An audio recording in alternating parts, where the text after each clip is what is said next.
শ্রীলঙ্কার প্রেসিডেন্ট হিসেবে শপথ নিয়েছেন অনুরা কুমারা দিসানায়কে। স্থানীয় সময় আজ সোমবার রাজধানী কলম্বোতে প্রেসিডেন্ট হিসেবে শপথ নেন তিনি। সংবাদ মাধ্যম বিবিসি জানায়, অর্থনৈতিক সংকট কাটিয়ে শ্রীলঙ্কার ইতিহাস নতুন করে রচনার প্রতিশ্রুতি দিয়েছেন অনুরা। নির্বাচনে তার এই জয়কে দুর্নীতি ও স্বজন তোষণের সংস্কৃতি প্রত্যাখ্যান হিসেবে দেখছেন বিশ্লেষকরা। ৫৫ বছর বয়সী এই রাজনীতিক এক সময়ের মার্ক্সবাদী হিসেবে পরিচিত। তার দল জনতা বিমুক্তি পেরামুনা এর আগে কখনো ক্ষমতার কাছাকাছিও ছিল না। স্থানীয় সময় রোববার রাতে প্রেসিডেন্ট নির্বাচনে জয়ী প্রার্থী হিসেবে এই বামপন্থী নেতার নাম ঘোষণা করে নির্বাচন কমিশন।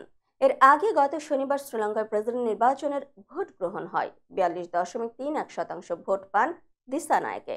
তার নিকটতম প্রতিদ্বন্দ্বী এসজেবি নেতা সাজিদ প্রেমাদাসা পেয়েছেন ৩২.৭৬% ভোট, আর মাত্র ১৭% ভোট পেয়েছেন সদ্য সাবেক প্রেসিডেন্ট রনিল বিক্রমাসিংহে।